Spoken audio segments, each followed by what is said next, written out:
Hi, everybody, and welcome back to the PNR Communications YouTube channel. My name is Don Humphrey, and I am here today with some new tech tips. And today we're going to talk about aliasing.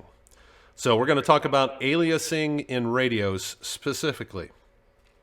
So if we want to ask ourselves, what exactly is an alias? I mean, an alias could be an AKA. I mean, most of us know that, also known as a sobriquet, a nickname, a pseudonym, a nom de guerre, a moniker, or handle. Now, that's a lot of fancy words in there for just to say alias, but all an alias is at heart is simply a translation between a number and then an easy to remember or recall name. So, all aliasing does is it converts a numerical radio ID to a name so that when I look at the radio screen on my radio, I know who's talking and I don't have to sit there and remember that, well, Ed is 771254. So, for example, I'm going to show you this live on a couple of radios here. If we take the ID 549, which is my radio ID, and we want that to translate to Don Humphrey in my radio. So let me show you a little demonstration I have set up here. So I've got a Motorola XPR 7550 portable radio sitting there, and I've got another radio that has the ID 549 in it, and I'm going to key this radio, and you can see on the screen right below where it says call 3, you see a bunch of leading zeros and then the 549 radio ID. So that's great as long as maybe the numbers are short and you don't have too many people to remember. But aliasing can make it easier than just this. So let me reset this experiment up. Let me take this radio away.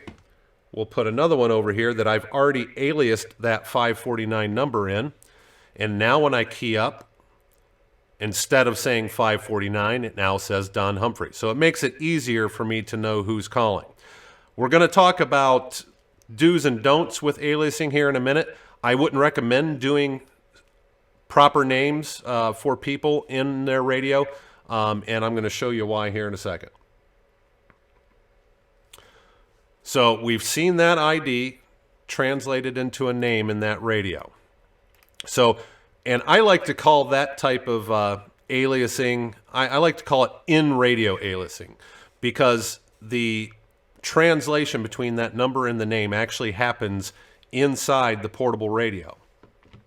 Now, you've been aliasing a long time because you've got a cell phone. So aliasing is just like the contact list in your phone.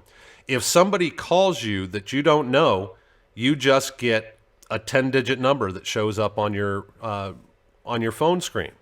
So until you save that, then it is not going to be aliased, and you're just going to be looking at those 10 digits.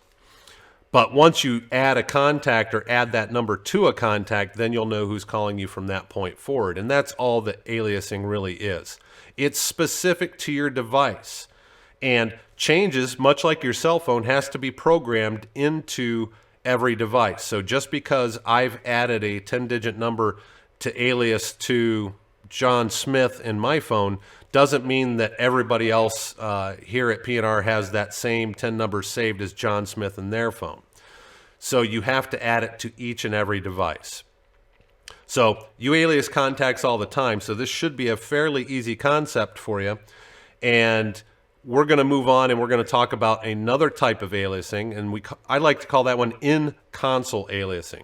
Now, in-console aliasing is a little easier to manage because instead of having to program every device in my fleet every time a new radio gets added or somebody changes jobs or somebody quits and we hire on a new person, in-console aliasing is easy to manage because it is a single database of IDs that translate to those aliases.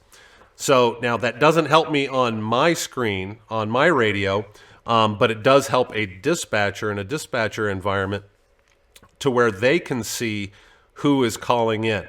So if the dispatcher is really the only person that needs to know what ID equals what name, then in-console aliasing is the easiest way to go.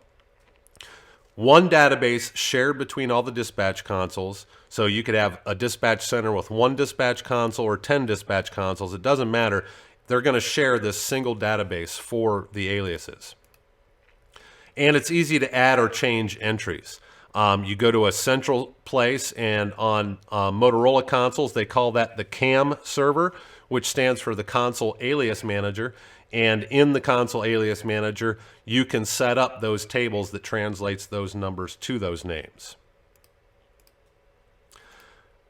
So, in-console aliasing, easy to manage, even if you have frequent alias changes. You go in, you change it in one place. Everybody shares that database as far as the dispatch consoles go. So it's fairly easy to manage. Now, in radio aliasing, so inside my portable radio, it's more time consuming because in order to keep those aliases up to date in radio, each radio has to be programmed with that new alias list. Now, there are some options out there. For example, radio management, which is beyond the scope of this quick video in a tech tip. But radio management could be an option for those agencies who have radios that are capable of using radio management, to where you can manage contact lists, channel changes, channel names from a single source, and then push updates out either through a physical cable, Wi-Fi, or over the air. So when we're talking in radio aliasing, I do have some recommendations for you for in radio aliasing. So I advise most customers that they should always alias their radios based on their role or location where the radio is used. And let me show you an example of that. So here I just have a basic spreadsheet, and the first set of IDs I have, you'll notice I've just duplicated this same range of IDs twice on here. But from here, so let's say I decided at the beginning I was going to alias all my radios based on names. So I've got Christopher, David, Matt, Peter, Jody, etc. on down the line. And those IDs will show up when those IDs are received on my radio. It's going to say Jody instead of 7234255. You can do it that way, but let's say David retires, Jody quits, Rose gets promoted and doesn't use a radio, and her radio gets handed off to whoever took over her position. Now you have a situation where your alias list is not going to be accurate, and people are going to have to remember, well, Eddie is the one who has Rose's old radio, and so when I see Rose on my radio, I have to remember that that's really Eddie. Without programming your radios all over again, then you're kind of stuck with what's in it until the next reprogramming. So this bottom set, same IDs, but this is what I like to call role-based aliasing. So for role-based aliasing, and I like to do this for fire departments where 4 portable radios maybe are assigned to a specific apparatus. So we see engine 1A, 1B, 1C, 1D.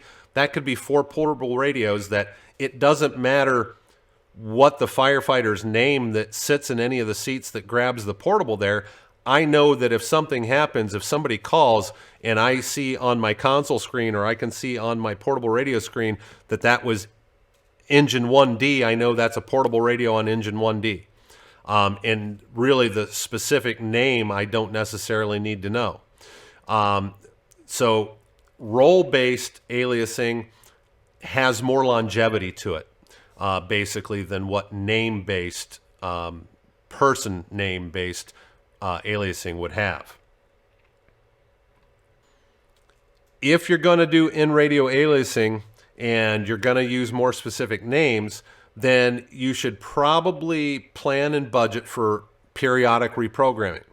Now, whether you want to do that annually, where you have your radios reprogrammed to update the alias list, biannually, however you want to do it, you should plan and budget because it's time consuming, because every radio has to be touched. Now, if you have a fleet of 10 radios, then it's probably not going to be that time consuming. But for some factories that we handle that have 400, 500, 600 radios, it could be quite an investment of time and money to have all those radios reprogrammed with their new aliases. But you can always ask us here at PNR and ask your sales professional about radio management options for your radio fleet. So remember, in order to get the aliases updated on your radio, they all have to be touched. Now, if it's only the dispatch console, again, in console, easy. In radio, it's a little more time consuming and more difficult, and you need to plan ahead for it. So hopefully that answers a few questions that you had about aliasing. If there's ever anything that we can do to help you out, reach out and contact us on our website at pnrcommunications.com. Don't forget to click to subscribe down below. Leave me a comment. Let me know what your questions might be. And hopefully we'll see you next time here on Tech Tips. Thank you.